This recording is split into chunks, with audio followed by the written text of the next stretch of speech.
Thank you for clicking onto session 2, my book, Intimacy at the Next Level. I'm a very intimate person, and I like to share things about myself if it's going to help others. I used to be very private, and that's one of the processing that I'm discussed in my book. Was my main issue One of my main issue was image, and I had a desire to always show perfection. But when I got saved, the first thing the Lord dealt with me was with my image issue. That I wanted everything to look perfect. I want everything to be perfect. I want everything to, you know, just be like a magazine. But life is not that way. And I had to learn that if you're going to help others, you have to be transparent.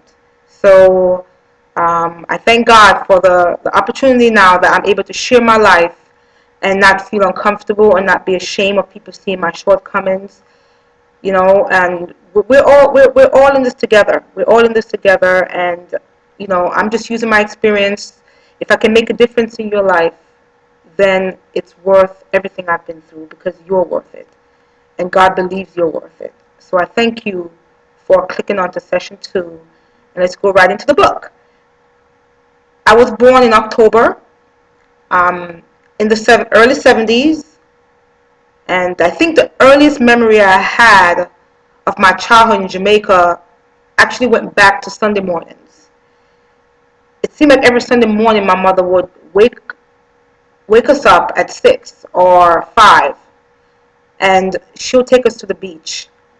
It was Elsha Beach. I don't know if you're from Jamaica, but it was Elsha Beach. I just remember the beautiful memory of going to the beach and the water, and my brothers and sisters and my mom and my father. I mean, we were happy, and we were simple. My mind was simple. My thoughts were simple. It was pure. I mean, my greatest joy was just the beach. My greatest joy was to collect shells. It was just, do you remember that? You're going back to like your childhood and how beautiful it was. And I hope not everyone had a beautiful childhood, but I did. I really did. And I had a great mother. My mother was, to me, an angel. I saw lights around her head every day because she was such a beautiful mother. When I was young, I thought my mother was Jesus. I did. Because she was just so nice to us. She cared so much about us, and I'm grateful for my mother. I mean, things didn't always go well after I got older, but I can tell you I got the foundation, and my mom gave me a great foundation, and she believed in taking her kids out and doing things with her kids. We used to go to Kentucky Fried Chicken, and in Jamaica they had red carpet, and just the smell of Kentucky Fried Chicken to me was like, wow. I mean, my mom used to take me to Kentucky Fried Chicken, me and my brothers and sisters, and she just did these things like on weekends. And I always loved about my mom, and she always balanced everything out. It's like in the week we go to work, we go to school, but on weekends she always give us little treats. And I just remember the smell of Kentucky Fried Chicken. I'm not talking about the way it smells now. I'm talking about the way it smelled when I was like 3 or 4. It was like a big deal for me in Jamaica. It really was. It was just so, oh my God, my experiences of my childhood with my mom was beautiful. Yes, was it perfect? No, because I remember my mom and my father used to fight, and I remember one day, several things I remember. I'm going to share them with you. I was living in Spanish Town, and we all live in the same home. My mother, my father, and my father was a warden, and my mother was a warden, and they both work at the police jail. It's like in Spanish Town. I don't know if you know that big jail in Spanish Town. That my parents worked there, and I remember one day. These are the memories of my mom. One day there was a big lizard on the wall. I'm not lying to you. It was huge. It was a white lizard. You know those house lizards, but when you're really young, those things look like really big to you, don't they? Yeah. So, I mean, the lizard was like in the wall, up on top of the wall, and it was a big lizard, and none of us wanted to go into the house. And my mom bore this big pot of water, and She took that water and she threw it on that lizard, and he dropped on the floor and just started splattering. And it was just, I don't know. That was the day I realized that lizards and reptiles is not my thing. I feared lizards from that day. I'll be honest to you, because I just don't like lizards, but they just make my skin crawl. But I don't bother them. I try not to hurt them, because they're God's creation. I don't like to hurt anything. If I have to hurt something, it actually makes me feel uncomfortable inside. But I just shut my eye and just kill a roach. But I really don't like to hurt anything that's alive, that's breathing. I feel that lizards deserve to be outside. That's where God made them. Let them do their outside thing, but just don't come inside. But if they are inside, I'll find a way to get them out. But that was a memory I had growing up. And I also had another memory. I had this little shaggy dog, this white dog. I loved this dog. And my father's sister would come over, and she's always playing with the dog. And I didn't mind her playing with the dog, but she would throw him up in the air and catch him, and because he was so cute. But one day she threw him up in the air, and the dog fell on the ground and died. And I'm telling you, I mean, that memory stayed in my mind for so many years. I cried for days. They had to have a doggy funeral. So I was doing doggy funeral before I came to America, okay? In America, they do everything for their dogs like they're humans. But I love my dogs, and we had to take the dog to the next door train line, like where it was like a abandoned area, and they had to, put him in a box, a shoe box, and bury him, because little Hopi, they used to call me Hopi. My name is Althea Hope Smith. In Jamaica, they call me Hopi, and if you grew up with me when I was younger, they call me Hopi. And people in New York call me Hopi. So if someone call me Hopi, I know they know me from either New York or when I was growing up. But, Hopi was crying, so they had to bury Hopi's dog and cry along with Hopi. But that memory stayed in my mind for such a long time. I was so mad at my aunt. She was probably 18. I was probably like 5, but she was like a big lady to me. And I told her stop playing with my dog. And, she dropped the poor dog on the ground and just splattered the dog all over the place. And that stood in my mind, I'll be honest to you. And I remember another memory that really wasn't that good was, well, my father and my mom was arguing. I guess my father probably cheated on my mom, or they were just fighting. And I remember I was in my room, and it was all of us kids. My mom was like holding us, and my father was mad at my mom because she locked all the doors. Whatever he did, we didn't know what he did. Whatever he did that bothered her. And my father took a hose, and he pushed the hose through the window and turned the water on and started filling the house with water. That's how my father was. When he was younger, my father now, he's changed, and he's a beautiful man now. But when we were younger, my father was mean to me. I'll be honest to you. I thought he was very mean, and he scared me because he was so rough. And, I don't like roughness. I really don't. My father was so strict. And my father was a perfectionist, and the house had to be perfect. And this man would look for dirt. He would come home and take his finger and slide it over every furniture, over every window sill, looking for dirt. I used to say, this man is looking for dirt. We clean the house. He would say the house is not clean. I'm like, come on. He's looking for dirt. My father was a perfectionist. I mean, if he had his plate and his glass and his fork, you can't use his fork. You can't use his plate. You can't use his glass. Remember one day somebody used his glass? Lord, I don't know who told us to use his glass. But my father throw the glass in the garbage. He knew someone used it. He would pick it up and look at it and inspect it. If he think anybody used anything that he uses, he would throw it away. But overall, my childhood was beautiful. I mean, I can't present this perfect story. It's not fair. It's not honest. It's not truth. I have to tell you the truth of, how I grew up. And Spanish Town was beautiful for me. We had cherry trees in the backyard with like thousands of cherries on it. We had so many different trees in the backyard. We had a pangana tree in the front yard. I remember this lady's name. Her name was Miss Iman.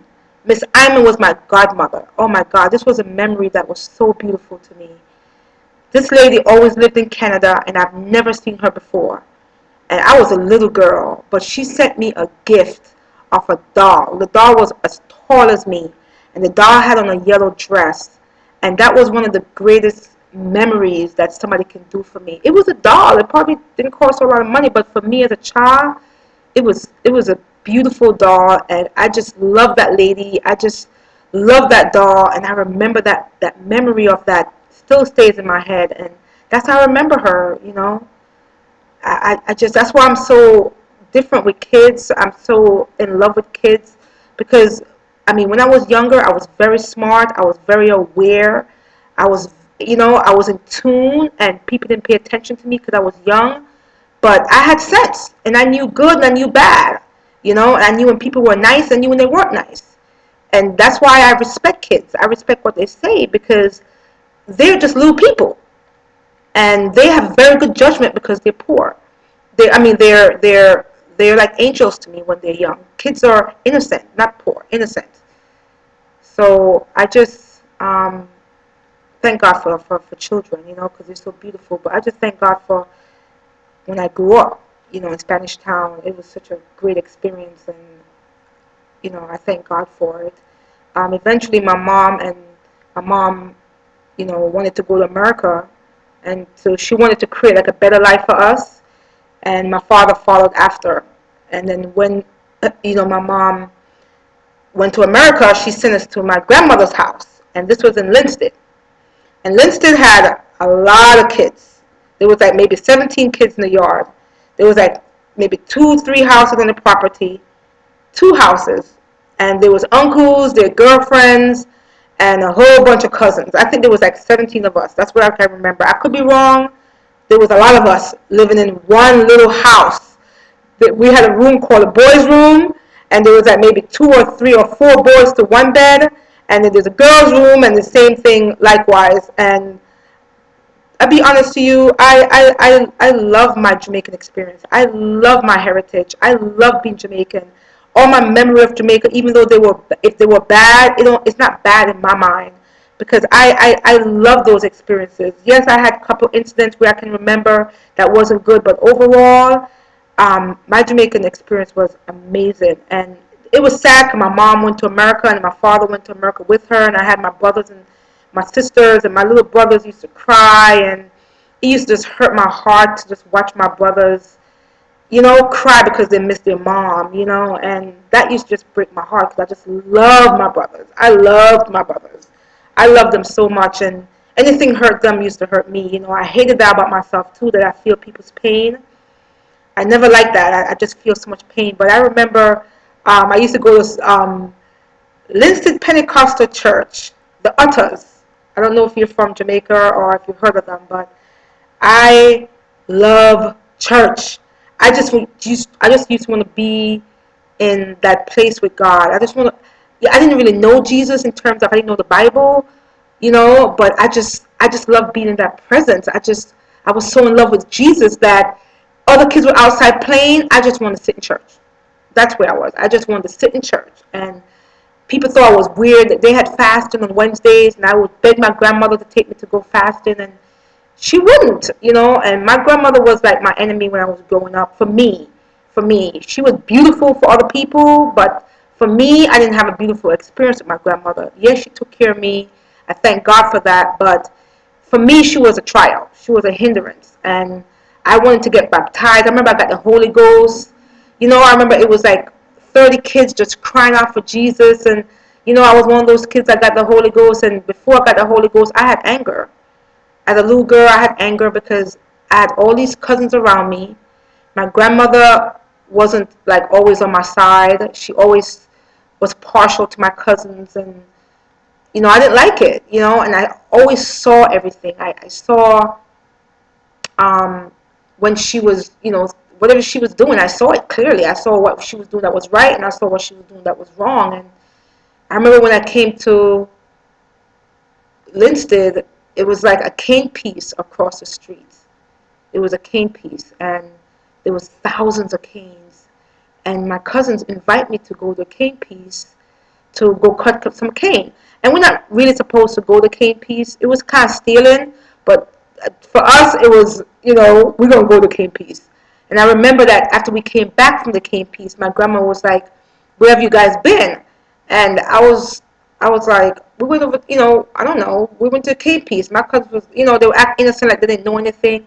And my grandma beat me. This was like my first week coming to stay with her. She beat me for going to the cane piece, but unless someone took me over there, how am I gonna know about the cane piece or know to take myself over there? And she didn't beat my cousins. And that was the first day I recognized that this lady was impartial. I was like, this lady's picking on me. And I found out that she was mad at us because my older sister stayed with her for a little while. So she wasn't mad at my older sister. My older sister didn't grow up with us throughout the whole experience in Spanish Town. She spent a lot of time with my grandmother. So my grandmother didn't have a problem with her, but the four of us that grew up with my mom, because I guess we lived in Spanish Town and we had a decent life, my parents had a good job, she had resentment issues, so she took it out on me. And I guess because I was the one with the mouth, I was the one that would tell her when she does things wrong. But I remember that first week, I didn't do anything to her. I didn't really know her that well like that. So for her to beat me and not beat my other cousin, I felt that was very unfair. And from that day on, it just took a negative turn. My grandma was like my biggest enemy. When I got the Holy Ghost, I prayed to get baptized, and she would not let me get baptized. She said, "You're full of demons. You're speaking in tongues. That's of the devil." I mean, I was like maybe 7. She was like, "You're of the devil. That church up on the hill. You Pentecostals." My grandparents were pastors. They had a church, a Mount Zion church, and I call it the Puckle Church. And their head was wrapped up and, and call it what you want to call it. We had to go to church at night with my grandparents, but she was just against the Pentecostal church. She thought speaking in tongues was of the devil. I thought wrapping your head with a big white sheet was a little weird too, but what can I say? But she would not let me get baptized. I used to cry.